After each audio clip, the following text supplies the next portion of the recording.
Hello and welcome to the Fully Charged Show. Now, if you scroll back a few years on the Fully Charged Show YouTube feed, you can see the review I did of the Mini E back in 2020, just before the lockdown. We did a factory tour, took the car out on a drive. It was okay. It wasn't a brilliant car, it was an okay car. It was electric, it was a kind of conversion of their original Mini. You know, it was fine, it was fine. It was super adequate. This is completely different. This is built from the ground up as an electric Mini. This is the Mini Cooper E, it's the classic model. Normally we get given the top of the range, super kitted out, fully blasted out versions of any car that's being launched. This is the base model, the proper base model, no flashy extra bits, and it's still pretty impressive. Let's go for a drive. Love the Fully Charged Show? Join us live in Canada this September, the South in October, and Australia and London in 2025. So I want to start with doing all the positives about this car because there's plenty of them and I think it's really worth reflecting on them. So when I drove the Mini E in 2020, you know, it was clearly a compromised car. It was a conversion of an existing petrol model. They were building it in the factory in Cowley where the original Mini was built, and they were really pushing that angle of it, and it was fine. It wasn't stupendous. I knew by then, you know, you could have a car with much more range for a similar price, and it was not a cheap car. But they did sell about 28,000 of them, so it wasn't like a disaster from the point of view of BMW and Mini. This car is really a different beast. This is definitely built from the ground up as an electric car. It really shows. The fit and finish of the car is just, you just go, oh my goodness, this is so good. It is so well put together. And one of the sort of, I guess, sales pitches is driving a Mini is a bit like driving a go-kart. And in this car, it's because I've driven go-karts, they don't have suspension. So, you know, they're very, very hard ride. This has got a really hard ride, but it feels very, very competent on the road. It really is a pleasure to drive. Visibility is brilliant. Head-up display, fantastic, adjustable, really clear. I know exactly how fast I'm going. When you enter a reduced speed limit, it goes beep, beep, beep. It reminds you. It's very easy to forget that, and you slow right down. Central display, off the scale, legendary, just brilliant, hugely personalizable. It's got many, many different settings. You can, when you've got your phone attached to it, you can put up your picture of your kids on there if you want to, or a picture of your dog or cat. Don't want to be doggist. Let's do the sound, because the sound caught me out. I didn't know, and you can turn it off. But it does have this weird sound that reminds me of a kind of friendly but slightly tinny robot noise that you would put on a science fiction movie. Not that I've had much experience of science fiction robots, but you know, it just makes me think of, you know, happy little Timmy the robot, who's got fairly rubbish bodywork, and it makes this noise when he gets excited. It's very jolly, isn't it? It's such a peculiar noise, because it's not trying to be like a petrol engine noise. It's like a happy, mad robot.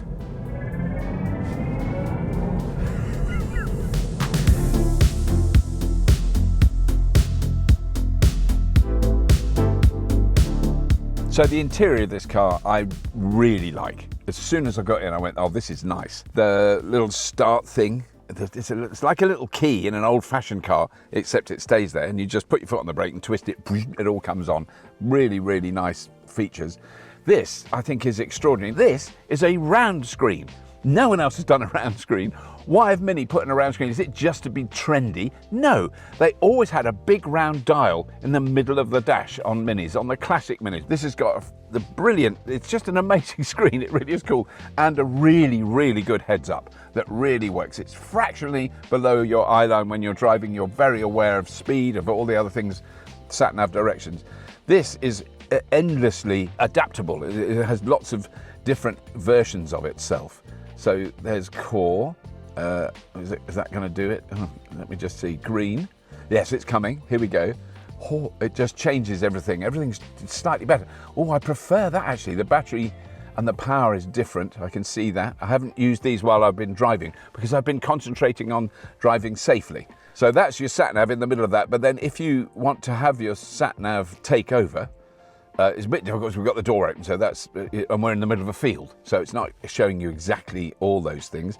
We averaged, when I was driving it, or the car has averaged about 3.8 miles to the kilowatt hour, and I think that's unfair to judge it because it's a really new car. It's only done a few hundred miles.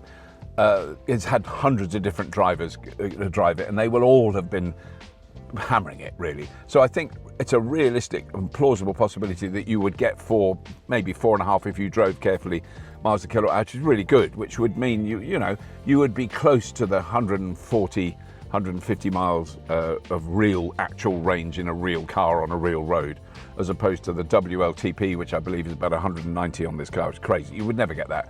Maybe in the Netherlands on a day where there was no wind and you were travelling behind a truck doing 45 miles an hour and you were really close, so you had no wind resistance. The materials in here are lovely. I do like those. I like the simplicity of those controls. A USB 3 sockets there. There's not even old USB. They've moved on. A charging thing for your phone. Let me just try if that's on there. Ping, yes, that you just put your phone down there, it starts charging. Lovely. Yeah, I think another interesting thing they've gone for in this car is they're not haptic buttons, they're actual buttons. When you press it, it physically moves, and you press and you turn things on and off. So same on the steering wheel. These are all the buttons on the steering wheel. When you press them, they actually like buttons used to in the olden days. You press a button and it goes in and goes click and comes out again, like a keyboard. I've got to say, I kind of like that. That's very, very easy to use. Now, normally getting in the back of the car, it's the standard thing we do. We want to show the size of the car, and that's fine. And it's fine when Jack does it, he's very tall. It's fine when Imogen does it, she's tiny, she can get in anything. And it's fine for me in terms of size and weight, it's fine. It's just that I'm quite old. So this is quite a challenge. I haven't been looking forward to this bit. Oh my. Oh. Yeah. So that, oh God. No, I'm in. Oh, hang on. So, okay, that is where the seat was when I was driving. Bizarrely, now I'm in. Honestly, I'm not making this up. I'm quite surprised at how much, it actually isn't that uncomfortable. It's weird because I could not get out of here quickly. That is so difficult to get in and out of. But what I like is there's a depth of seat, so I'm supported under my bottom quite nicely, and I can tell if I put the headrest up, it wouldn't be so bad. There we go. Oh! Now, I'd sit in here for a drive, not really long, not transcontinental, but, a normal drive. It's much nicer than I expected. So this is the base model I'm in now, and this comes out at just short of £30,000. So I would say not cheap. I'm never going to say that a car is cheap again. Any new car is expensive by definition. It's a car and it's new, and they're complicated machines that have to have enormous amounts of research and development on them. So then cars are never going to be cheap, but it's cheaper in terms of the battery is bigger and the range is much longer than the Mini E, for example. So when I was a very young man, I had a mate called Neville who was really dodgy. I mean, where he got his money from, well, I didn't want to know. I just knew it wasn't legitimate. He didn't have a job, but he had lots of money, and he had a Mini Cooper S, and he was so cool. Everyone knew that Neville had a Mini Cooper S, and he was a cool dude, and he drove it like a madman. It was terrifying having lifts from him, but quite good fun. And that was my first experience of the Mini, and it was like a really exciting little car. Tiny! And there was like 5 of us would get in it. I don't know how we did it and how we survived, but we did. This has that sort of feel to it. It's a really firm, solid ride. It feels like quite a small car, even though it's not. And it just feels really, they've got that right. Whatever it is they've done to make it handle like it does, and to kind of stick itself to the road, and also kind of you really feel you're connected to the road because you can feel every bump. But I'm not saying it's uncomfortable, it's just a really firm ride. This is the base model with no fancy gubbins at all, and it's still pretty nippy. It's not a sluggish car by any means. But yeah, that side of it is it has got a kind of that exciting Mini feel. It's a much bigger car. I mean, it is bigger, and I mean, I guess some of the things about it that I can't help comparing it to, because in terms of its overall vehicle length and its range and it's kind of, you know, because I know the MG4 well, I much prefer the look of this car. I think this looks so much better than the MG4, but you have to face facts. The MG4 goes way further, like 100+ miles more range, 2 and a bit grand cheaper. Just, you know, I mean, there's a lot of drawbacks to the MG4, but they're all in the software and the annoyance of the lane keeping assistance and all that. But overall, the ease of use of the MG4, the range you've got for a, you know, incredibly efficient car. It's doing at the moment in these temperatures we have in the UK at the moment, I'm getting well over 5 miles to the kilowatt hour on long journeys. I'm going to have to find out what this car does do, but it doesn't feel quite as efficient as that. I mean, it's difficult to say because this has been driven by a lot of journalists and they will have fanged it all around the Cotswolds where we are now. So the average mileage will have dropped, but it definitely isn't 190 miles or whatever the WLTP range of this car is. More like 150, which is, you know, better than 100, but it's not quite as good as 200. That's not just an opinion, that's actual mathematics.